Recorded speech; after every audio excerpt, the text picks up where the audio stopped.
नमस्कार, आप देख रहे हैं न्यूज फॉर नेशन और मैं हूं प्रियदर्शन।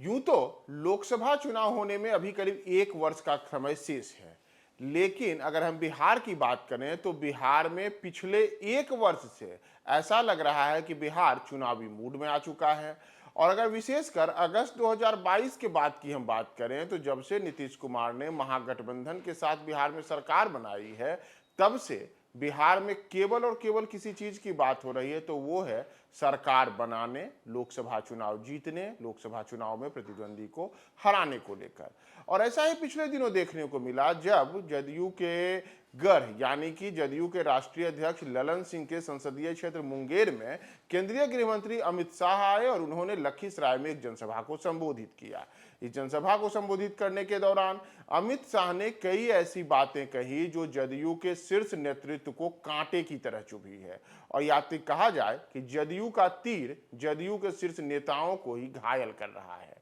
और कुछ ऐसी ही रणनीति अब भारतीय जनता पार्टी ने न केवल मुंगेर बल्कि बिहार के तमाम 40 लोकसभा सीटों को लेकर के तैयार की है। और इसमें अगर हम भारतीय जनता पार्टी के सियासी रणनीति की बात करें तो इसमें निशाने पे सबसे पहले हैं बिहार के मुख्यमंत्री नीतीश कुमार। दरअसल अमित शाह ने जब लखीसराय में अपना दौरा किया और उस दौरान उन्होंने जो बातें कही तो उसमें उन्होंने नीतीश कुमार को एक लेकर के बात कही कि नीतीश की जो राजनीतिक पैदाइश हुई है वह उनकी राजनीतिक पैदाइश भ्रष्टाचार के खिलाफ आंदोलन को रही है। यानी कि वर्ष 1974-75 में जब देश में इंदिरा गांधी प्रधानमंत्री हुआ करती थी और उन्होंने आपातकाल का दौर देखा, जेपी ने उनके खिलाफ आंदोलन किया, तो उसी जेपी आंदोलन से नीतीश कुमार की उपज हुई। नीतीश कुमार वहीं से सार्वजनिक जीवन में ज्यादा सक्रिय भूमिका में आगे आए और यानी कि भ्रष्टाचार के खिलाफ, लोकतांत्रिक अधिकारों के हनन के खिलाफ नीतीश कुमार ने अपनी राजनीतिक यात्रा की शुरुआत की।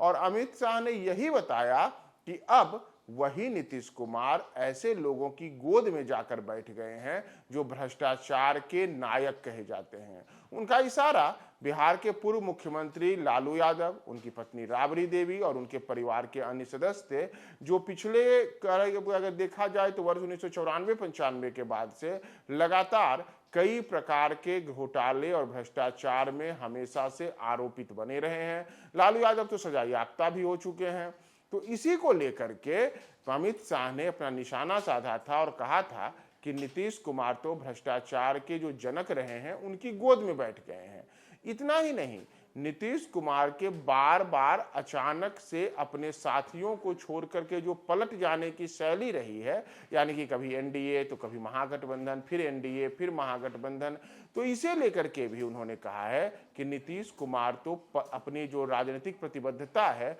उसमें कहीं से नहीं टिकते हैं। वो जब राजनीतिक रूप से सक्रिय हैं तो उनमें राजनीतिक प्रतिबद्धता होनी चाहिए,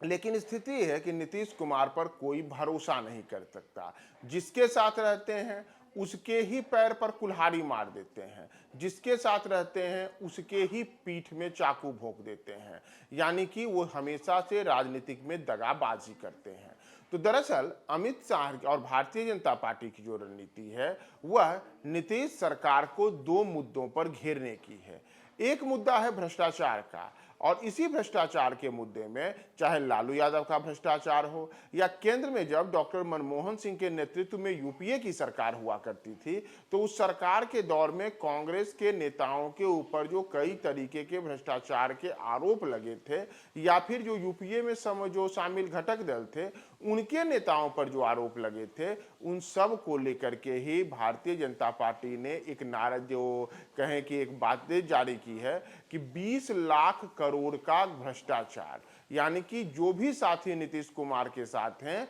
वो 20 लाख करोड़ के भ्रष्टाचार में संलिप्त रहे हैं। और वैसे लोगों को लेकर के नीतीश कुमार देश में अगली सरकार बनाने के लिए निकले हैं जो देश का बंटाधार करेगी। यानी कि भारतीय जनता पार्टी का निशाना भ्रष्टाचार पर रहेगा। और दूसरा प्रमुख अहम मुद्दा रहेगा जिसमें नीतीश कुमार को एक संदेश देने की कोशिश है कि आप बार बार पलटते हैं, इसलिए बिहार की जनता आपके पलटी मार वाला जो चरित्र है उस पर विश्वास नहीं कर सकती है और आपके बार बार पलटने से बिहार का और देश का नुकसान होता है। इसलिए अब आपको पलटने के लिए बिहार की जनता तैयार है और नीतीश कुमार के खिलाफ अमित शाह की ये बड़ी जो रणनीति है वो भारतीय जनता पार्टी 40 की 40 लोकसभा सीटों में उनके ऊपर हमलावर रुख में यही रख सकती है। इतना ही नहीं, अगर आप ध्यान दें तो अमित शाह ने जब लखीसराय में चुनावी सभा को संबोधित किया तो दरअसल इसके पीछे का एक बड़ा मकसद यह भी रहा कि वह नीतीश के खिलाफ उन जातियों को गोलबंद करना चाहती है जो भारतीय जनता पार्टी के साथ आ सकती हैं। विशेषकर जो बिहार का सवर्ण समुदाय है, उस सवर्ण समुदाय को अपने साथ साधने के लिए नीतीश कुमार के खिलाफ अमित शाह ने एक बड़ी चाल लखीसराय से चली। अगर देखा जाए तो चाहे मुंगेर का लोकसभा क्षेत्र हो, बेगूसराय हो, नवादा हो, ये कुछ ऐसे लोकसभा क्षेत्र हैं जो सवर्ण बहुल रहे हैं, विशेषकर ये भूमिहार बहुल इलाके रहे हैं। और नीतीश के घर में ये माना जाता है क्योंकि यही नालंदा में नीतीश कुमार का क्षेत्र रहा है। वो लंबे अरसे तक बाढ़ संसदीय क्षेत्र से चुनाव लड़ते रहे हैं। अभी उनके मुख्य सिपह सलार ललन सिंह मुंगेर संसदीय क्षेत्र से सांसद हैं। तो इन सब के खिलाफ सवर्ण वोट बैंक को पूरी तरीके से महागठबंधन के खिलाफ अपने पास लाने के लिए ही अमित शाह ने एक बड़ी रणनीति यह भी चली है।